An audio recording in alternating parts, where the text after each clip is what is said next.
a study how to receive a supernatural breakthrough. और हम जिस तरह से सीख रहे थे कि किस तरह से हम आत्मिक रीत्या से उन्नति पा सकते हैं। So we learn from the scripture our God is a good God. और जैसे हमने कलाम से सीखा कि हमारा परमेश्वर कितना भला है। He have a great plans for everyone. और उसकी योजना हमारे जिंदगी के लिए बड़ी है। And in Ephesians chapter 1 verse number 3 it is written that God has blessed us with every spiritual blessing in Christ Jesus. और हम जैसे पढ़ते हैं कि परमेश्वर ने हमें पूरा अनुग्रह पूरा आशीष दिए है, आत्मिक आशीषों को। And it is the will of God that we should prosperous, we should be peaceful, we should be joyful, we should be healthy and wealthy. और परमेश्वर की इच्छा है कि हम हमेशा आनंद में, खुशी में और अच्छे तंदुरुस्त में और अच्छी सारी भलाई हमारे जिंदगी में रहे। But many times we can see the adverse things are happening in our life. और बहुत बार हम देखते हैं पर जिस तरह से परमेश्वर हमारे जिंदगी में चाहता है पर वो हमारे जिंदगी में होता नहीं है। We know what is the will of God through Bible. और हम जानते हैं कि परमेश्वर की इच्छा क्या है उसके कलाम के अनुसार। But many times we cannot experience that in our life. और बहुत बार हम उसका अनुभव नहीं कर पाते हैं। Then we think it is maybe not the will of God. और फिर हम सोचते हैं कि शायद ये परमेश्वर की इच्छा नहीं है। So we miss what God has prepared for us. और बहुत बार हम खो देते हैं जो परमेश्वर ने हमारे लिए तैयार किया वो बातों को हम खो देते हैं। And many times we think if God want to give, He will give. Why should I bother? अब बहुत बार हम ऐसे सोचते हैं अगर परमेश्वर देना चाहता है किसी तरह से भी दे सकता है, मैं उसको क्यों तंग करूं? But when we read the Bible, पर जब हम परमेश्वर के वचन को जब पढ़ते हैं, if anyone want to experience a breakthrough, अगर किसी को भी परमेश्वर की ओर से अपने जिंदगी में एक ब्रेक थ्रू देखना चाहते हैं, so we saw in Hebrew chapter 11 verse number 6, faith is very important. और हम देखते हैं इब्रानियों की किताब में 13 में लिखा है कि अगर कुछ भी पाना है तो विश्वास बहुत जरूरी The है। Hebrew chapter 11 verse number 6 we already studied in every Bible study. We use that scripture that is a foundation for our Bible study. और हर एक हफ्ते से हम पढ़ रहे हैं हिब्रू की किताब में 11:6 में। And it is written, without faith it is impossible to please God. और बिना विश्वास के परमेश्वर को प्रसन्न नहीं कर सकते। Because anyone who comes to Him must believe that He exists and that He rewards those who earnestly seek Him. जो कोई उसके पास आता है उसने ईमान लाना है कि वो है और वो उसके खोजियों को तृप्त करता है। From this scripture we took some points. और इस कलाम के जरिए हमने कोई बातों को ली है। First we studied about faith. और पहले बात हमने सीखा है कि विश्वास के बारे में। Those who receive Jesus as the Lord and Savior, they have the gift of faith in their spirit. और जिन्होंने यीशु मसीह को स्वीकार किया है उनके पास विश्वास का तोहफा है। So last week we studied how to activate that faith. और हमने पिछले हफ्ते सीखा कि किस तरह से हम उसको हमारे जिंदगी में प्रयोग कर सकते हैं। There is a difference between our faith and others' faith. और हमारे विश्वास में और लोगों के विश्वास में फर्क है। The others believe there is God. बाकी के लोग विश्वास करते हैं परमेश्वर है। But we also believe God is in us, is with us. और हम ये विश्वास करते हैं कि परमेश्वर हमारे अंदर निवास करता है और वो हमारे साथ है। And in that faith we will show in action by coming closer to God in fellowship in prayer. और विश्वास को हम कार्य रूप में लेकर आते जब हम परमेश्वर के उपस्थिति में प्रार्थना के जरिए और उसकी आराधना करते हुए उसके करीब आते हैं। अगर मैं बोलता हूँ मेरे अंदर विश्वास है, यीशु मसीह मेरे साथ है, मेरे अंदर है, अगर मेरे जीवन में उसके साथ फेलोशिप नहीं है, एक अच्छा रिश्ता नहीं है, that means I don't have faith. अगर हमारे साथ परमेश्वर के साथ हमारा अच्छा रिश्ता नहीं है, हम उसके साथ में उपस्थिति में उसके बैठते नहीं है, इसका मतलब है कि हमारे अंदर विश्वास नहीं है। There is a difference between our faith and others' faith. और हमारे विश्वास में और दूसरों के विश्वास में फर्क है। The others believe there is God, He is almighty, He is going to answer our prayer, He is in the heaven, or some people believe He is in the temple.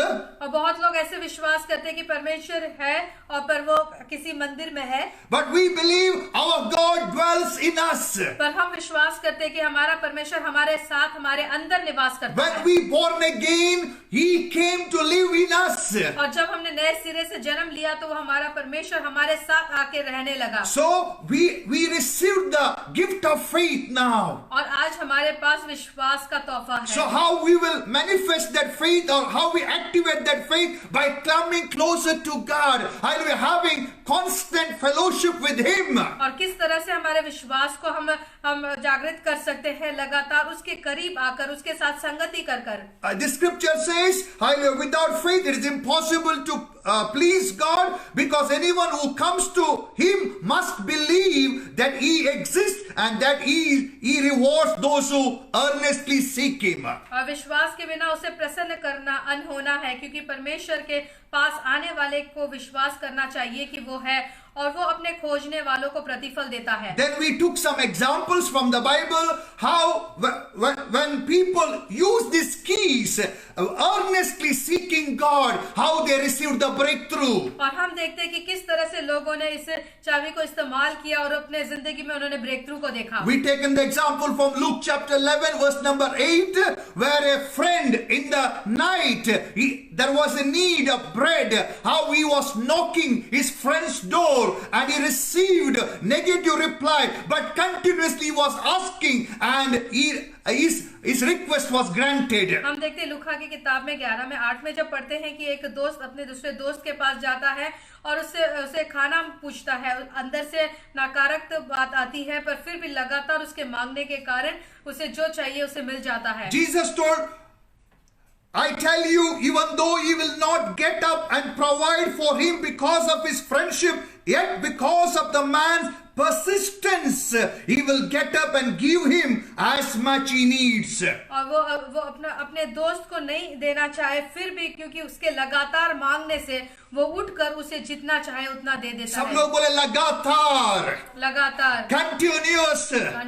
Hallelujah. When you are persistence, when you are continued, when you are prolonged in action, hallelujah, the breakthrough will come to your life. और जब हम लगातार जब मांगते हैं तो हमारे जिंदगी में ब्रेक थ्रू आ जाता है और जिस चीज के लिए हम मांगते हैं वो हमें मिल जाती है। And second example we saw, both the examples are given by Jesus. Second example we saw from Luke chapter 18, 1 to I think 7. We saw the widow, how she received her breakthrough. और हम जब लूका की किताब में 18 में 1 से जब पढ़ते हैं तो हम देखते हैं कि किस तरह से विधवा स्त्री ने अपने जीवन में ब्रेक थ्रू पाया और जिस बात के लिए वो पूछ रही थी, मांग रही थी, वो उसे मिल गया। 18:3 Luke, it says she was kept on appealing. She never gave up. She kept on coming and kept on asking, kept on saying, give my justice, give my justice.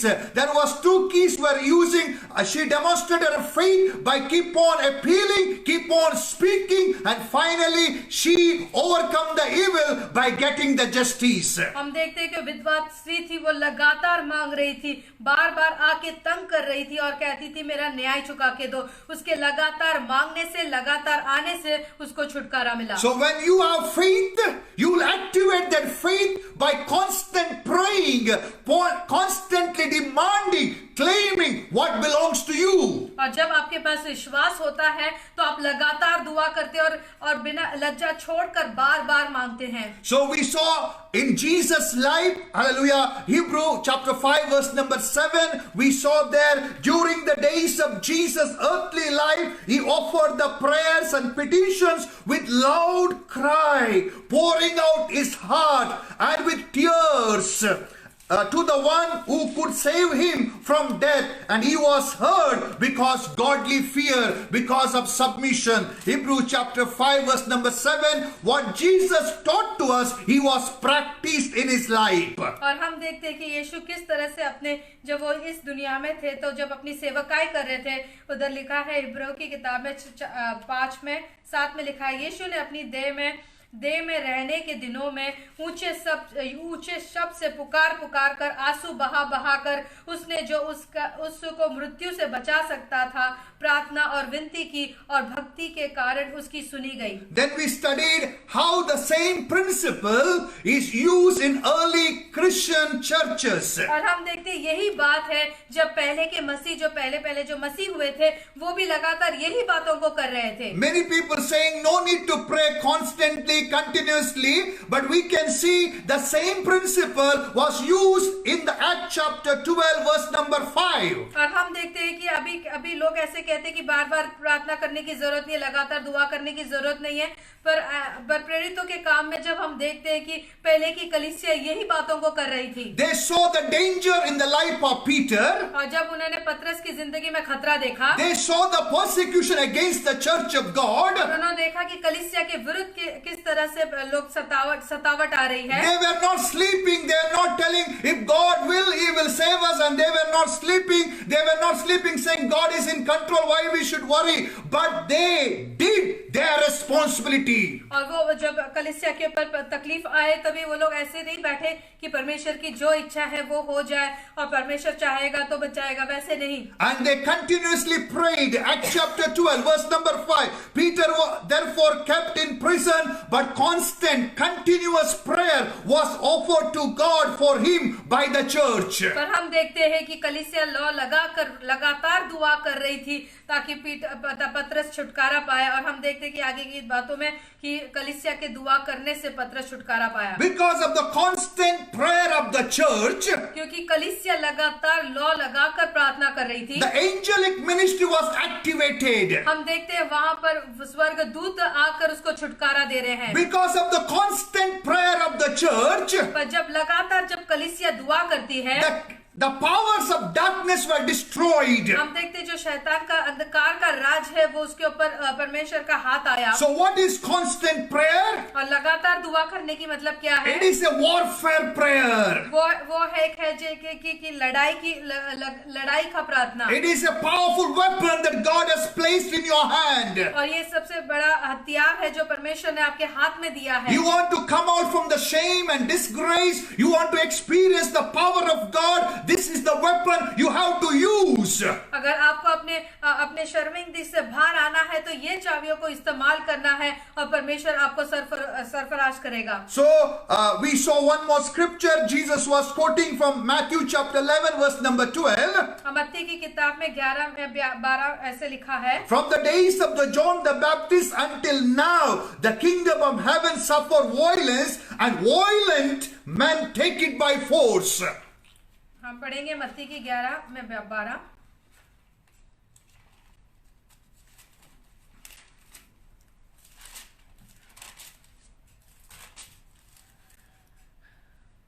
यूहन्ना बपतिस्मा देने वाले के दिनों से अब तक स्वर्ग के राज्य में बलपूर्वक प्रवेश होता रहा है और बलवान उसे छीन लेते हैं. Hallelujah. You have to possess God's blessing with the force of faith. और आपने अपने परमेश्वर के राज्य की बातों को कैसे ले सकते हैं? प्रार्थना का दबाव डालकर. You want to bring kingdom of God on this earth? अगर आप चाहते हैं कि परमेश्वर का राज्य इस दुनिया में आए, You want to see God's answers to manifest in your life? अगर आप चाहते हैं कि परमेश्वर आपके जो जितने प्रार्थना है उसका जवाब दे, You have to be forceful in the prayer. पर आपको पूरा बल लगाना है दुआ में. So today we are going to study why constant prayer is required. हम देखेंगे कि क्यों लगातार दुआ करना जरूरी है. We just saw what is constant prayer, praying continuously, asking continuously, never giving up. और हमने देखा कि प्रार्थना करना मतलब लगातार प्रार्थना करना और बिना हार माने हम लगातार दुआ करते हैं. So today we are going to study why the constant prayer is required. और हम देखेंगे क्यों लगातार दुआ करना जरूरी है. In constant prayer we must have a goal and we must have a target. और जब हम लगातार दुआ करते हैं तो हमारे पास एक गोल होना चाहिए और एक टारगेट भी होना चाहिए. We should not have this mindset, if God's will I will get, otherwise no. You should find out first God's will, then you must target and never give up. और जब आपके पास ऐसे दो तरह की सोच नहीं होना चाहिए. पहले तो परमेश्वर की मर्जी को पता करना है, फिर बाद में पता करने के बाद उसको लगातार दुआ में रखना है. ज्यादा करके क्या होता है, एक बार, दो बार, तीन बार, 1 महीने 2 महीने दुआ करता है, बाद में सोचता है कि ये गॉड की इच्छा नहीं है. गॉड की इच्छा होता था, if it is God's will, it would have happened, and we close our prayer. It is not like that. If you want to do constant prayer. Do some homework first. Hallelujah. Find out what is the will of God. Lord, I am going to pray for this subject. Reveal me your will, oh God. Once the will is revealed through the word of God, through the Holy Spirit, keep on pray till it manifests. और हम देखते हैं कि जब हम दुआ करने के लगते हैं तो दो मन नहीं होना चाहिए। हमने पहले परमेश्वर की मर्जी को पता करना चाहिए, फिर उसको लिख लेना चाहिए, फिर हमने उसके पर लगातार दुआ करनी चाहिए। For example, if there is any sister or brother you want to get married, और ऐसे कोई भाई या बहन है जिसे शादी करना है and is already in that marriageable age, और वो शादी की उम्र में है and is praying and praying and praying, और वो दुआ कर रहा है and nothing happens, and he say, okay, it is not God's will. अगर वो दुआ कर रहा है और कुछ हो नहीं रहा है तो वो कहता है कि परमेश्वर की मर्जी है कि नहीं शादी करना। If you say it is not God's will, who said you? अगर आप कहते हो कि ये परमेश्वर की मर्जी है कि मैं नहीं करूं, तो आपको किसने बताया कि ये परमेश्वर की मर्जी है? It is the Holy Spirit spoken to you. क्या पवित्र आत्मा ने आपसे बात किया है? Maybe you are believing a lie, the demonic thoughts, and you are giving life to that. और हो सकता है आप गलत बातों को, गलत चीजों को मान रहे हैं और उसके ऊपर आप चल रहे हो। Maybe there is couples, those who are married 10 years before, and they prayed and prayed and prayed, and they not received the baby. और ऐसे कोई जो कपल होते हैं जो शादी करने के बाद 10 साल भी गुजर जाते हैं, वो दुआ कर रहे थे और उनको बच्चा नहीं हुआ। And finally they told, ये खुदा का इच्छा है क्योंकि बाइबल में बहुत जन को बच्चा नहीं हुआ है, and they close praying.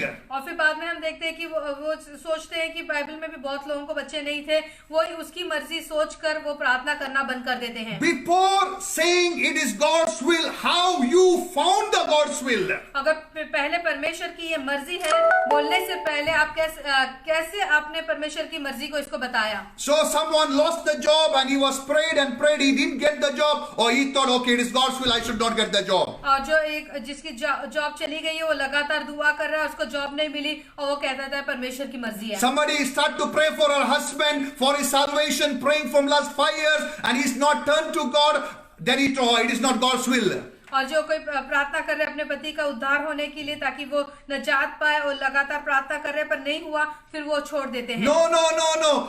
Don't you conclude it is the will of God or not the will of God. और आप उसको पूरा नहीं कीजिए कि आपके तरफ से कि ये परमेश्वर की मर्जी है। We will going to read 1 John chapter 5 verse number 14. और पहला यूहन्ना हम पढ़ेंगे। Now this is the confidence that we have in him, that if we ask anything according to his will, he hears us. और हमें उसके सामने जो भाव होता है वो ये है कि यदि हम उसकी इच्छा के अनुसार कुछ मांगते हैं तो वो हमारी सुनता है। So Bible says whatever we ask according to his will, he says amen to that. और जो कुछ हम उसके मर्जी के अनुसार मांगते हैं उस प्रार्थना को वो सुन लेता है और उसे आमेन कह देता है। Then why it is not manifesting in our life? फिर वो जब आमेन कह देता है फिर उसके बाद हमारी जिंदगी में क्यों प्रकट नहीं होता? We should understand the spiritual realm. और हमने आत्मिक बातों को देखना चाहिए। We will go to Daniel chapter 10 verse number 12. हम डैनियल की किताब में देखेंगे 10:12. 10:12। Then he said to me, do not fear, Daniel, for from the first day that you set your heart to understand and to humble yourself before your God, your words were heard, and I have come to your words. फिर उसने मुझसे कहा है Daniel मत डर, क्योंकि पहले ही दिन को जब तूने समझने बूझने के लिए मन लगाया और अपने परमेश्वर के सामने अपने को दीन किया, उस दिन तेरे वचन सुने गए और मैं तेरे वचनों के कारण आ गया हूँ। We can see in the scripture that day one Daniel prayed according to the will of God. God heard his prayers. हम देखते हैं कि यहाँ पर वो जिस समय पर दानियल प्रार्थना कर रहा था पहले दिन ही उसकी प्रार्थना सुनी गई थी। But the same day it was not manifested in his life. और उसी दिन उसके जिंदगी में वो प्रार्थना प्रकट नहीं हुआ। So through this scripture we will understand what prayer is. और इस कलाम के जरिए हम सीखेंगे कि प्रार्थना क्या है। The prayer is setting your heart on God. और प्रार्थना करना मतलब अपना दिल परमेश्वर के ऊपर लगा लेना, Seeking His will, seeking His understanding. और अब उसकी समझ को और उसकी योजना को जानना हमारी जिंदगी में, Humbling before God. और अपने आप को उसके सामने झुका देना, नम्र करना। And when we humble and seek His will and pray according to His will, the words will be heard. The prayer should have the words. और जब हम दीन होकर नम्र होकर जब उस दुआ करते हैं तब हमारी प्रार्थना सुनी जाती है। अब दुआ में आपका लफ्ज, your words are most important. और जब हम दुआ करते हैं हम क्या कहते हैं वो बहुत जरूरी है, Because angel is telling your words were heard. क्योंकि यहाँ कहता है कि स्वर्गदूत की तेरी बातें जो तूने कही थी वो सुनी गई थी, And I have come because of your words. और तूने वो शब्द को इस्तेमाल किया, उसके वजह से मैं आ गया हूँ। So in prayer, if you say it is not God's will, then things will not move. So it is very important to know the God's will, hold that God's promise and keep on speaking that word. Then angels will be activated. और इसीलिए जरूरी है जब हम प्रार्थना करते हैं पहले उसकी मर्जी को जाने कि क्या ये परमेश्वर की मर्जी है, तब हमारे लफ्ज को हम इस्तेमाल करते हैं तो हमारे जिंदगी में काम होता है। So we can see the angels were activated. Day one, he was praying according to the will of God. जब वो परमेश्वर की मर्जी के अनुसार दुआ कर रहा था, पहले ही दिन में उसकी प्रार्थना को सुनी गई थी। But verse number 13 says, the prince of the kingdom of Persia withstood me 21 days, and behold, Michael, one of the chief prince, came to help me, for I had been left alone there with the kings of Persia. और Daniel की किताब में हम पढ़ेंगे 10 अध्याय में और 13 में लिखता है कि फारस के राज्य का प्रधान 21 दिन तक मेरे सामना किया रहा, परंतु मिकाएल का जो मुख्य प्रधान में से है वह मेरी सहायता के लिए आया, इसीलिए मैं फारस के राजाओं के पास रहा। So in this scripture we can see there is a godly man is praying, hallelujah, and according to his words God has released the angels, but the angels were stopped by the prince of the kingdom of Persia. हम देखते हैं कि जब Daniel पहले ही दिन में जब दुआ करने लगा था उसकी बात सुनी गई थी, और उसकी प्रार्थना जब सुनी गई थी तो स्वर्गदूत जब उसके आंसर को लेकर आ रहा था तो फारस के राजा के प्रधान ने उसको रोके रखा। So we will come to know why his prayer was not manifested. हम इसीलिए देखते हैं कि क्यों उसकी प्रार्थना प्रकट नहीं हुई, कार्य रूप में नहीं He I. was prayed according to the will of God. उसने परमेश्वर की इच्छा के अनुसार दुआ किया, His words were heard by God, and angels were activated. और उसकी प्रार्थना परमेश्वर ने सुनी और स्वर्गदूत आ गए। As soon the angel tried to reach Daniel, there is a demonic kingdom called Prince of Persia was opposing him. और जब वो दुआ कर रहा था परमेश्वर ने अपने स्वर्गदूतों को भेजा उसके प्रार्थना का जवाब के साथ, तब जब फारस के जो राज्य का प्रधान था वो उस स्वर्गदूत को रोके रखा था। Thank God for Daniel. He known the mind of God. He knows that he had a key of his breakthrough. और दानियल जानता था कि उसका वो परमेश्वर की मर्जी के अनुसार दुआ कर रहा है और किस तरह से दुआ करनी है। He was constantly praying. और वो लगातार दुआ कर रहा था। In this chapter, he was constantly fasting and praying. और इस किताब के अनुसार वो रोजा रख के लगातार दुआ कर रहा था। And he was praying on this earth. और वो इस पृथ्वी पर प्रार्थना कर रहा था। But in the spiritual realm, there is a kingdom of darkness opposing his answer. पर हम देखते हैं कि जब वो स्वर्गीय स्थानों में जो शैतान के राज्य के वो उसके स्वर्गदूतों को रोके रखा है। Then we can see, behold, the Michael, one of the chief prince, came to the rescue for the help of the angel. हम देखते हैं कि फिर परंतु माइकल जो मुख्य प्रधानों में से है वो मेरी सहायता के लिए आया। So why we have to pray constantly without giving up, with one mind, with one word? हमने लगातार क्यों दुआ करना चाहिए, एक ही बातों को रखकर और लगातार करना चाहिए? Because Bible said, day one you pray according to the will of God, the God will release the answer. और हम देखते हैं कि पहली बात में जब प्रार्थना करते हैं तभी आपका जवाब मिल जाता है, But demonic forces opposing that answer. पर हम देखते हैं कि तो शैतान का राज्य है उस प्रार्थना के विरुद्ध खड़ा हो जाता है। In this verse we can see the prince of the kingdom of Persia and the king of Persia, two different evil rulers, are opposing the answer of the God's person. और हम देखते हैं कि दो मुख्य जो लोग हैं जो शैतान के राज्य के हैं वो उसके रुकावट कर रहे हैं, एक तो फारस का राजा और दूसरा है प्रधान। So you may say this is in the Old Testament, so it is not applicable. So let us see in the New Testament also why we have to pray constantly. और आप कहेंगे कि ये तो पुराने करार का है, ये पहले की बात है, पर मैं आपको इसी बात को नए करार में भी बताना चाहता हूँ। So we can see in Ephesians chapter 6 verse number 12, hallelujah, the Holy Spirit reveals the scripture through Paul to the church why we have to pray constantly, continuously. और उसी तरह से पौलुस भी सिखाता है कलीसिया को कि किस तरह से हमने लगातार दुआ करते रहना चाहिए। The many preachers say Jesus destroyed the evil forces, so there is no need to pray constantly.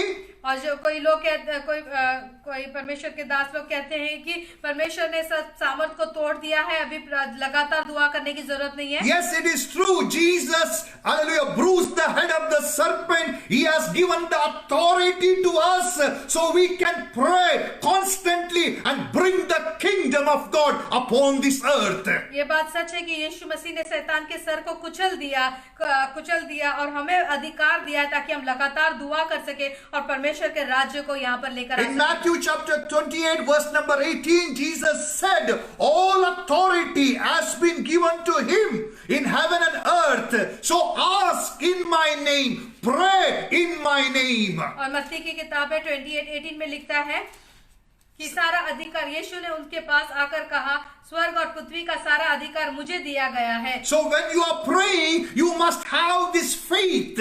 Yes, all authority is given to Jesus, that Jesus is in me, so I will pray according to the will of God and God's will be manifested. और जब इस कलाम के अनुसार जब पढ़ते हैं कि प्रभु यीशु को सारा अधिकार गया है, वही यीशु आज मेरे अंदर निवास करता है, जब मैं उसके द्वारा उसकी सहायता से जब दुआ करूंगा तो उसका राज्य यहाँ पर आएगा। So we saw in Hebrew chapter 11 verse number 6, without faith it is impossible to please God. और इब्रानी की किताब में 11:6 में हम देखा कि विश्वास के बिना परमेश्वर को प्रसन्न करना अनहोना है। So we must have this kind of faith. All authority is given to Jesus in his name. I am going to pray and God's power will manifest. और हमें इस अधिकार से प्रार्थना करना चाहिए कि सारा अधिकार यीशु मसीह को दिया गया है और उस अधिकार के साथ मैं भी दुआ करता हूँ। So why we have to pray constantly? और क्यों हमें लगातार दुआ करना है? Why we should pray continuously? क्यों हमें लगातार प्रार्थना करनी है? Ephesians chapter 6 verse number 12 says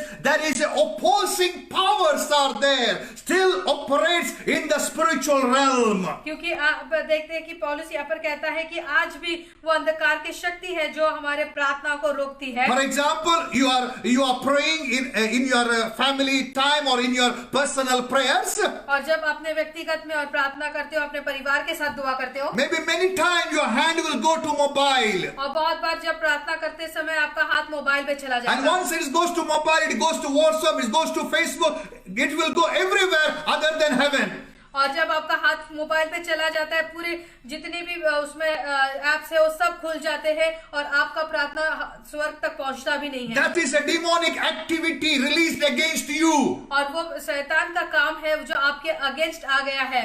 Then you decided whatever, I will throw that mobile, I will pray constantly. और जब आप निर्धार कर लेते हो कि ये मोबाइल को मैं अलग से रख दूंगा और परमेश्वर के हुजूरी में वापस बैठ जाऊंगा, Immediately after 3 or 4 minutes some call will come. और अब देखेंगे ताबड़तोड़ 3-4 मिनट के बाद ये कॉल आ जाएगी। And you are not taking that call and you are continuously praying. और जब आप उसका विरोध करते हैं, आप कॉल नहीं लेते हैं और परमेश्वर की उपस्थिति में बैठने का ठान लेते हो, And it became 10 minutes. और वो जब आगे बढ़कर 10 मिनट बन जाता है, Suddenly you will think, oh, credit card is not paid. और तभी ही सोच आएगी कि हाँ मैंने तो क्रेडिट कार्ड का पेमेंट नहीं किया। Suddenly you think electricity is not paid. और फिर याद आएगा कि इलेक्ट्रिसिटी का बिल पे नहीं किया। Then you will jump and leave the prayer.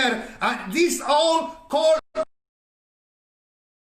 And if you you are serious, पर आप फिर भी आप सीरियस हो परमेश्वर के राज्य में, you have to overcome all these tactics of the enemy. आपने ये सारे बातों के ऊपर आपने विजय पानी है. So, are you there in Ephesians chapter 6 verse number 12?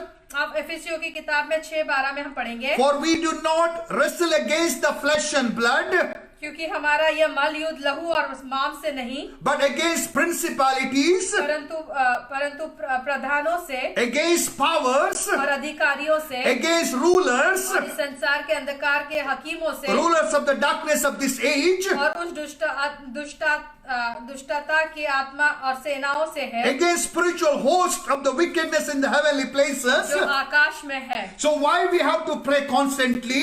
क्यों हमने लगातार दुआ करनी चाहिए? Because these powers are opposing the kingdom of God.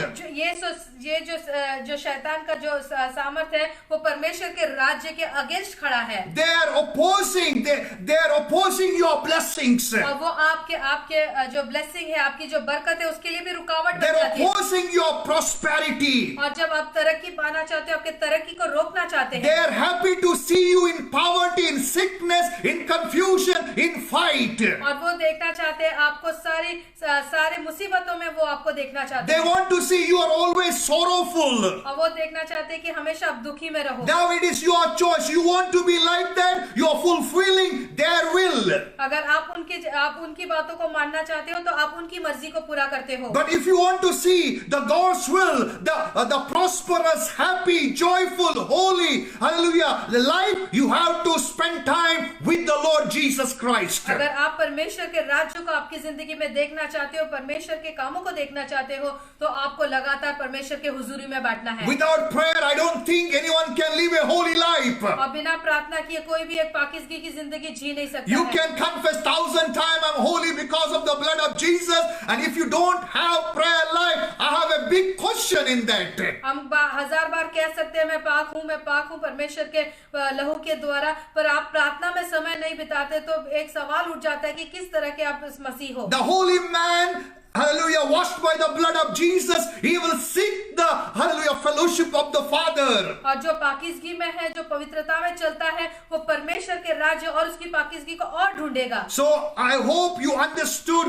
why we should pray constantly. तो मैं सोचता हूँ मैं आपको समझ आ गई है कि क्यों हमने लगातार दुआ करनी चाहिए. The Bible says in 1 John chapter 4 verse number 4, the greater is he who is in you, who is in the world. और पहले यूहन्ना में लिखा है 4:4 में कि जो आपके अंदर है वो दुनिया में है उससे बढ़कर है. So आपके अंदर जो है उसने शैतान को हरा दिया है.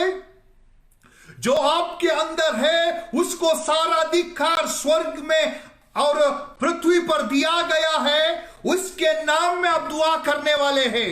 You are praying in the name of Jesus, in the righteousness of Jesus.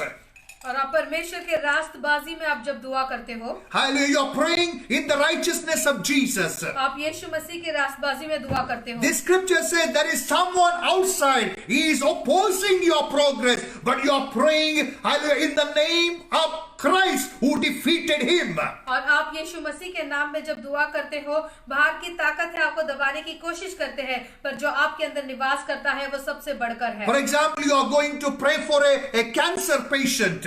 हो सकता है आप एक कैंसर पेशेंट के लिए दुआ कर रहे You हो have to tell him the truth. और आपने उसको सच्चाई बतानी चाहिए. Jesus loves you. यीशु मसीह आपसे प्यार करता है. Jesus died for your sin. यीशु मसीह आपके गुनाह पाप के लिए मर He चुका has है. taken your sickness on that cross. उसने आपके बीमारी को उस क्रूस पर ले लिया है He was buried और उस क्रूस पर वो दफनाया गया and he was raised from the dead. और वो मुर्दों से जी उठा And है he is ready to heal you. और वो आज जिंदा है तो आपको चंगाई देने You की. have to repent from your sin. आपने अपने पापों से तौबा करना है. And you have to receive him as your Lord and Savior. आपने उसको अपना मसीह करके जानना है. So once he is ready to receive Jesus as the Lord and Savior, जब वो पहली बार यीशु मसीह को अपने दिल में बुलाता है, then you have the upper hand to cast out that cancer from his life. और फिर आपके हाथ में वो चाबी आ जाती है ताकि उस कैंसर को आप भगा सके. Maybe first time you prayed, nothing happened. हो सकता है पहली बार दुआ किए कुछ नहीं हुआ. Don't be discouraged. आप निराश ना हो जाइए, Because you know God's will is to save this man. So speak on, keep on speaking the word of God upon his life. Release the life. और जब आप जानते हो कि परमेश्वर की मर्जी है ताकि वो चंगा हो जाए, तो आपने लगातार दुआ करते रहना चाहिए। Maybe you are trying for a good job, हो सकता है आप अच्छी जॉब की कोशिश कर रहे हो, and God's will that you must get the good job, और ये परमेश्वर की मर्जी है ताकि आपको अच्छी जॉब मिले, and it is not happening. और अगर ये ऐसे हो नहीं रहा है, Don't be discouraged. Don't be sad with God. God is your friend. He have a plan to prosper you. और परमेश्वर आपका दोस्त है और उसकी योजना है ताकि वो आप सफलता और तरक्की पाए। So you keep on, hallelujah, asking. You keep on praising. God, I know the best will come to me because you are promised, Lord. और आपने लगातार दुआ करती रहना चाहिए और धन्यवाद देना चाहिए कि परमेश्वर धन्यवाद करता हूँ, शुक्र करता हूँ कि आपकी योजना मेरे And जिंदगी I में। thank you, the greater is He who is in me than who is in the world. आपने कहना चाहिए, दोहराना चाहिए कि जो संसार में है उससे बढ़कर जो मेरे अंदर है वो निवास करता है। Why we have to pray constantly?